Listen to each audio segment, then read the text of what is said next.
अगर साथ बैठकर अगर बात करने की कोशिश की हो, अगर संवाद की बात हो, तो संवादहीनता कभी नहीं रही थी अटल बिहारी वाजपेयी के शासनकाल में, तमाम दलों से हो, चाहे अपने गठबंधन के दलों से हो। ये अटल जी की सबसे बड़ी खासियत थी। देश में कई संकट के क्षण आए थे, आपको याद होगा।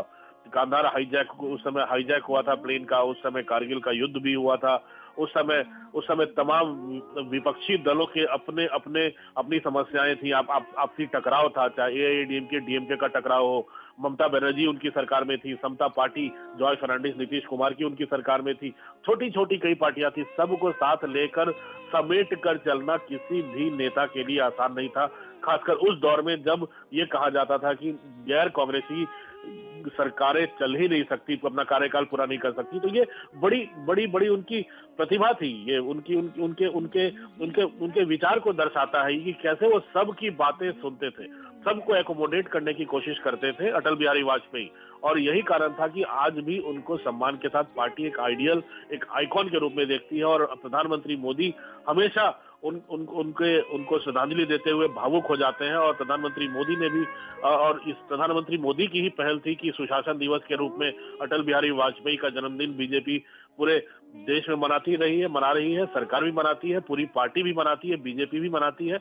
और आज भी प्रधानमंत्री या अटल स्मृति स्थल से सीधे संसद जाएंगे, वहां पर अटल बिहारी वाजपेयी के विचारों की एक पुस्तक है, मुझे लगता है 10 सवा 10 बजे उसका भी विमोचन प्रधानमंत्री वहां पर करेंगे। तो अटल बिहारी वाजपेयी को न बीजेपी भूली है, न प्रधानमंत्री मोदी भूले हैं। और प्रधानमंत्री एक उनसे सीख लेकर आगे आने वाले दिनों में कैसे चलना है, ये बहुत बड़ी उपलब्धि है अटल बिहारी वाजपेयी की, कि उन्होंने एक ऐसी मिसाल कायम की है, एक सबको मिला जुला कर चलने की और देश के विकास की। सबको मिलाकर चलकर देश को कैसे आगे बढ़ाना है और कैसे सड़कों और गांव के रास्ते, गांव प्रधानमंत्री ग्रामीण सड़क योजना से लेकर देश के हाईवेज को बनाने का जो काम था अटल बिहारी वाजपेयी के समय जिस रफ्तार से शुरू हुआ था, वो रफ्तार आज नितिन गडकरी पकड़ रहे हैं प्रधानमंत्री मोदी के नेतृत्व में।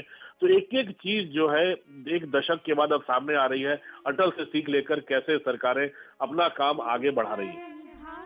बिल्कुल, आपने जिक्र किया कि गठबंधन धर्म का पालन कैसे करना है वो बखूबी जानते थे अटल बिहारी वाजपेयी।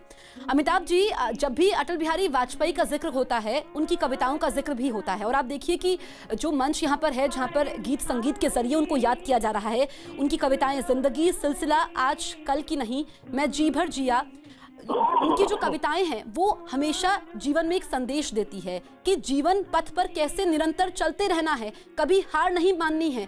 ये उनकी कविताओं से सीख मिलती है।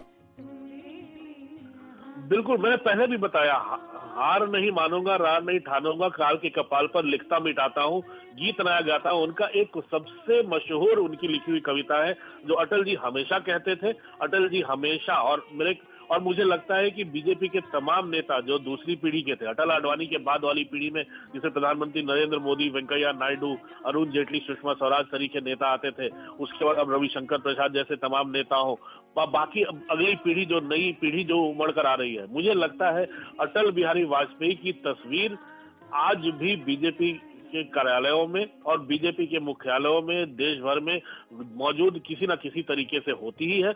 और अटल बिहारी वाजपेयी की जो कविताएं हैं, अटल बिहारी वाजपेयी की जो भाषणों का संकलन है, अटल बिहारी के जो यादगार भाषण संसद में दिए हुए हैं, चाहे एक वोट से सरकार उनकी हारी थी, आपको याद होगा जब 13 महीने की सरकार गिरे थी।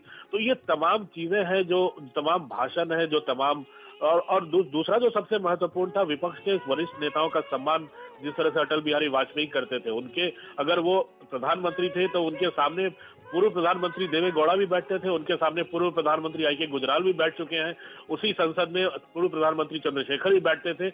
और ऐसा नहीं था कि किसी को भी बोलने का सम्मान नहीं मिलता था, सभी को बराबर का मौका मिलता था। अटल बिहारी वाजपेयी सबकी सुनते भी थे और क्रिटिसिज्म, निंदा भी बर्दाश्त सुनते थे वहां पर, कि क्या गलतियां उनमें हुई, कोई खामियां गिना रहा था, और अटल बिहारी वाजपेयी उनको सुनते भी थे। तो ये तमाम चीजें हैं जो अटल बिहारी वाजपेयी की शख्सियत को काफी आगे बढ़ाती है, जो बीजेपी नेता इसीलिए उनका सम्मान कर रहे हैं।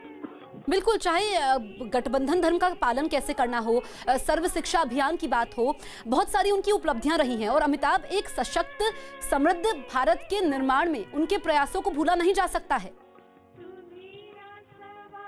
बिल्कुल, एक सशक्त भारत के निर्माण में अटल बिहारी वाजपेयी को के योगदान को भूला नहीं जा सकता। इसकी ये इतिहास के पटल पर लिखा जा रहा है। और जिस तरह से अटल बिहारी वाजपेयी का सम्मान लगातार बीजेपी 5 साल 6 साल से लगातार 6 साल से सत्ता में सुशासन दिवस के रूप में मना रही है, मुझे नहीं लगता है आने वाली पीढ़ियों को भी ये अटल बिहारी वाजपेयी का इतिहास और उनके शासन के जो उदाहरण प्रस्तुत किए हैं देश की आने वाली पीढ़ियों के सामने से, ये देश के सामने से वो छवि अब मिटने वाली है। और प्रधानमंत्री मोदी भी इसमें कोई कसर नहीं छोड़ते कि अटल बिहारी वाजपेयी